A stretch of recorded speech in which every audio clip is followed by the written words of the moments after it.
நாங்கள் ரீசெண்டாக கிண்டி children's park தான் போயிருந்தோம். ஸோ பெரியவங்களுக்கு 60 ருபீஸ் சார்ஜ் பண்ணுறாங்க. கிட்ஸுக்கு 10 இயர்ஸ்க்கு மேலே தான் சார்ஜ் பண்ணுறாங்க. இது ஒரு என்ட்ரன்ஸ் வந்து இந்த மாதிரி தான் இருந்தது. ரொம்ப க்ரீனிஷாக அழகாக மெயின்டைன் பண்ணியிருந்தாங்க. ஃபஸ்ட் எடுத்ததுமே மான் தான் இருந்தது. பாப்பா ரொம்ப நாளாக மான் பார்க்கணுன்னு கேட்டுகிட்டே இருந்தா. நேரில் அவள் மான் பார்த்ததே இல்லை. இதுதான் அவளோட ஃபர்ஸ்ட் டைம். ஸோ அவள் ரொம்ப என்ஜாய் பண்ணியிருந்தா. ரொம்ப நாள் கழிச்சு நிறைய மான்களை நாங்களும் ஒரே இடத்துல பார்த்தோம். நாங்களும் ரொம்ப என்ஜாய் பண்ணோம். இந்த பிளேஸ் பார்த்தீங்கன்னா வண்டலூர் ஜூவில் இருக்க மாதிரியே பில்ட் பண்ணியிருக்காங்க. இது ரொம்ப புதுசாக இருந்தது. ரொம்ப பெருசாகவும் இருந்தது. இது போனீங்கன்னா கண்டிப்பாக நீங்களும் என்ஜாய் பண்ணுவீங்க. ரொம்ப அழகாக இந்த இடத்த மெயின்டைன் பண்ணியிருக்காங்க. இந்த நாரைங்கெலாம் பார்க்கும்போது ரொம்ப நல்லா இருந்தது.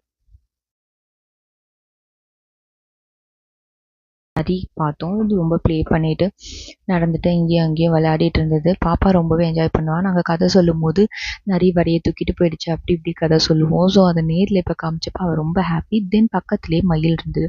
பட் இதை பார்க்கும்போது தான் ரொம்ப ஷாக்கிங்கான இது என்னென்னா, இங்கே ஒரு பாம்பு என்னோட ஹஸ்பண்ட் கண்ணுக்கு தெரிஞ்சுது. இப்போ பாருங்கள் வந்து தண்ணி குடிக்க வந்ததா மயில் வந்து டிஸ்டர்ப் பண்ண வந்ததான்னு தெரியல. ரொம்ப ஷாக் ஆகிடுச்சு. அங்கேருந்து நாங்கள் வந்துட்டோம். தென் அதுக்கு கொஞ்சம் பக்கத்தில் போனால் ஈமு கோழி இருந்தது. அதுக்கு நிறையவே ஃபுட் எல்லாமே வச்சுருக்காங்க. பட் அதை விட்டுட்டு அது கல்லை தான் பொறுக்கி சாப்பிட்டுட்டு இருந்தது. அப்போ தான் என்னோட ஹஸ்பண்ட் சொன்னாங்க, அது கல் தான் சாப்பிடும், கல்லையுமே வந்து பிக் பண்ணி சாப்பிடும் அப்படின்ட்டு. இங்கேயும் ஒரு ஈமு இருந்தது. ஸோ பாப்பா ரொம்பவே என்ஜாய் பண்ணா இதெல்லாம் பார்த்துட்டு. அப்புறம் வாத்து இருந்தது. அவங்க யாருமே கிட்ட வரல, ரொம்ப வெயிலாக இருந்ததுனால அங்கேயே அந்த இதுலேயே இருந்துட்டாங்க. தென் பக்கத்தில் ஆமை இருந்தது. ஸோ அதை பார்க்கலான்னு போயிருந்தோம். பார்த்தா வெளியவே ஒரு குரங்கு இருந்தது.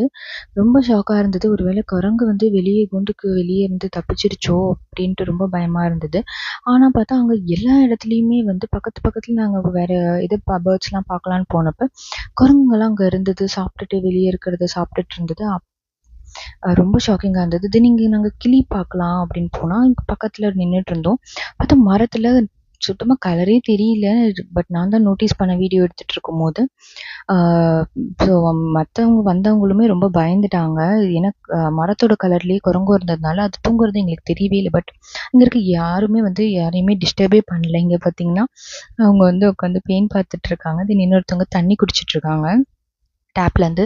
அப்புறம் தான் புரிஞ்சுது இங்கே வந்து வெளியவே இருக்காங்க இவங்கெல்லாம் அப்படின்னு சொல்லிட்டு. ஏன்னா இங்கே ஃபுட் எல்லாமே அவைலபிளாக இருக்குது. அதனால் அவங்க வந்து எல்லாருமே இங்கே ரொம்ப காமாக இருக்காங்க. நீங்கள் எதுவுமே பயப்பட தேவையில்லை. இன்னொரு ஆமாலாம் பார்த்துட்டு நாங்கள் ப்ளே ஏரியாவுக்கு வந்தால் இந்த மாதிரி சீனையும் நாங்கள் பார்த்தோம். 2 அடல்ட் வந்து குழந்தைங்க விளையாடுறதுல ஊஞ்சலில் விளையாடிட்டு இருந்தாங்க. அங்கே செக்யூரிட்டியுமே இருந்தாங்க. அவங்க சாப்பிட்டுட்டு இருந்ததுனால அதை கவனிக்கல போல இருக்குது. தென் ரொம்ப அழகாக இருந்தது இந்த இடம். அதனால நான் வீடியோ எடுத்துகிட்டு இருந்தேன். கொஞ்சம் நேரம் ரெஸ்ட் எடுத்துகிட்டு பாப்பாவை விளையாட வச்சுட்டு நாங்கள் அங்கேருந்து கிளம்பிட்டோம். இன்னொரு வீடியோவில்